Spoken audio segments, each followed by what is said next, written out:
Anthropic just made Claude feel a lot less like a product demo and a lot more like a distribution weapon, and the chip angle behind it matters just as much as the launch.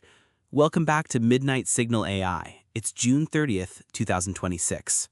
Today's packed. Claude on Azure with Blackwell underneath, Musk pushing Grok 4.5 into a monthly release rhythm, and OpenAI slowing down GPT 5.6 while governments ask for early access.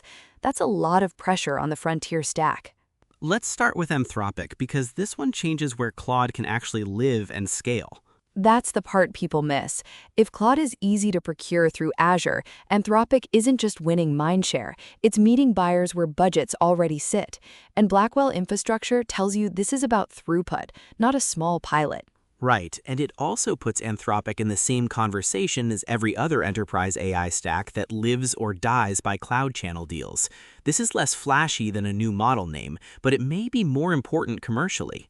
Especially if Microsoft helps Claude get into accounts that would never have signed a separate vendor contract. That can turn model quality into revenue faster than a standalone web app ever could. Speaking of speed, xAI is taking the opposite tack: ship often, talk loud, and keep the pressure on rivals. The monthly cadence is classic Musk. It creates urgency, but it also sets a standard he has to keep meeting. If Grok 4.5 really is close to Claude Opus, the next question is whether anyone outside Tesla and SpaceX can actually use it soon. And that distinction matters.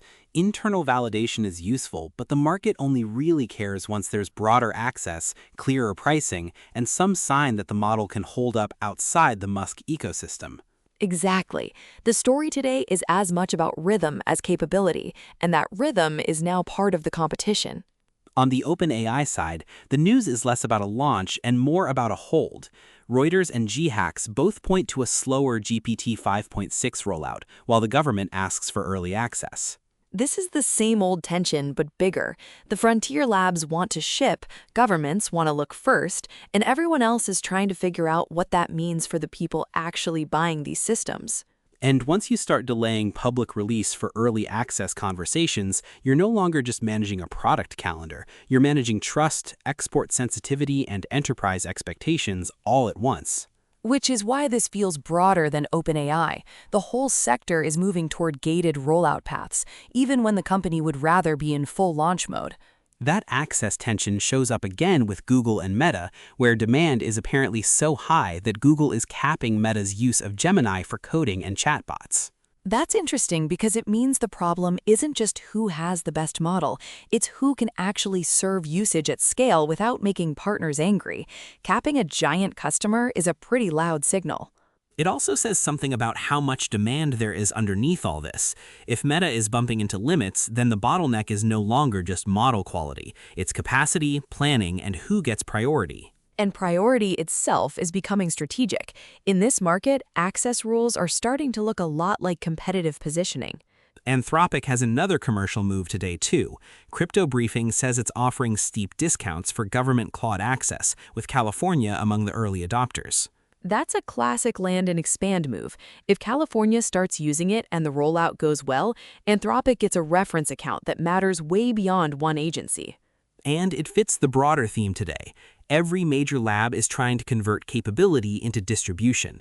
Whether that's Azure, government contracts, or private beta testing, the question is who gets durable reach. Also, discounting for government can be smart, but it only works if the support burden doesn't eat the value. Public sector deals can be sticky, but they can also be slow and demanding.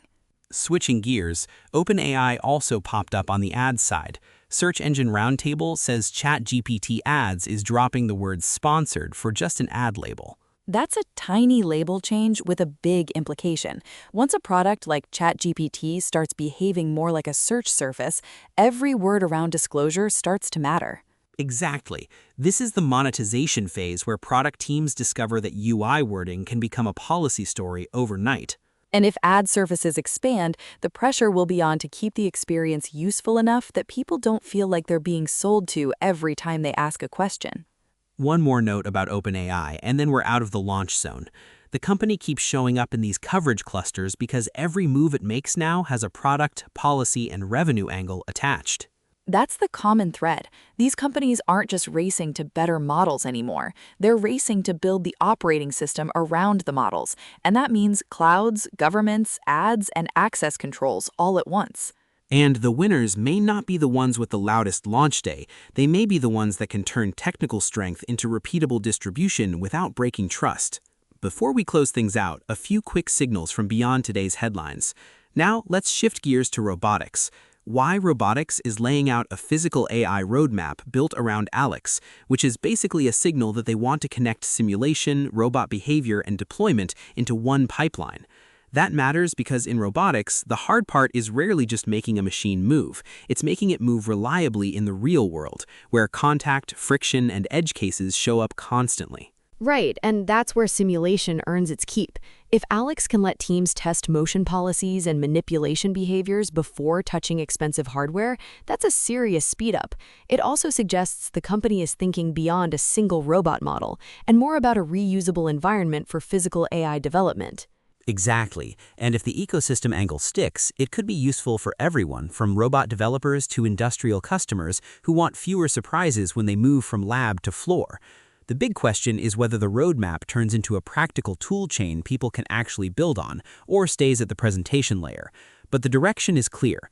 Robotics is getting more software-shaped, and simulation is becoming part of the product, not just the prep work.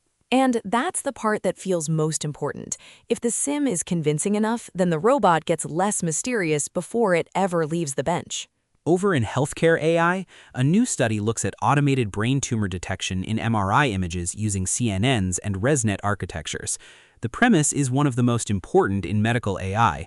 Use models to help catch disease earlier, especially where scans are difficult to read quickly or consistently. In brain imaging, even small differences can matter, so a system that flags suspicious cases could be a real clinical assist. And the appeal is obvious. If the model can reliably sort scans into the right buckets, it could speed up triage and help radiologists focus attention where it's needed most. But medical AI always lives or dies on trust, so the data quality and external validation are doing a lot of heavy lifting here. Absolutely. A good result in a paper is promising, but what matters is whether it holds up across scanners, hospitals, and patient populations.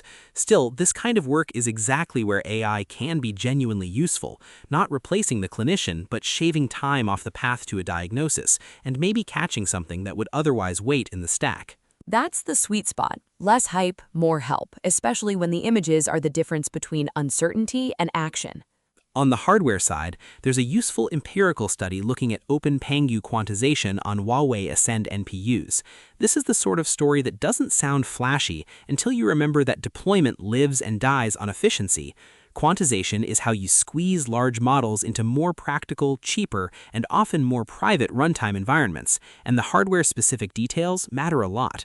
Yeah, because once you move from model demos to actual production, every token of memory and every bit of latency starts to count. Studying quantization on Ascend gives people a much clearer sense of what survives that compression and what starts to wobble. And that's valuable beyond one model family. If certain methods consistently preserve quality while reducing footprint, that becomes a playbook for anyone trying to run large systems on constrained accelerators. It's a reminder that hardware progress isn't only about faster chips, it's also about how intelligently we fit the model to the machine. Which is why these careful benchmark studies end up mattering more than they look. They're the difference between a promising model and one you can actually ship. And to end up lighter note, there's a story about Google's Paper Assistant tool in automating scientific review, which honestly sounds less like a product name and more like the invention of a very stressed grad student's dream. The funny part is how normal this feels now. AI not just writing papers, but helping people decide which papers deserve a closer look. That's the most academic thing possible, using a machine to help sort the mountain of machines talking about machines. Exactly. It's equal parts useful and a little bit absurd, which is a pretty good place to leave the evening. So today's picture is pretty clear. Frontier AI is moving from novelty to infrastructure. Claude is getting easier to buy, Grok is moving faster, OpenAI is managing release pressure, and Google is already rationing demand. That's the brief. We'll be back when the machines have more to say.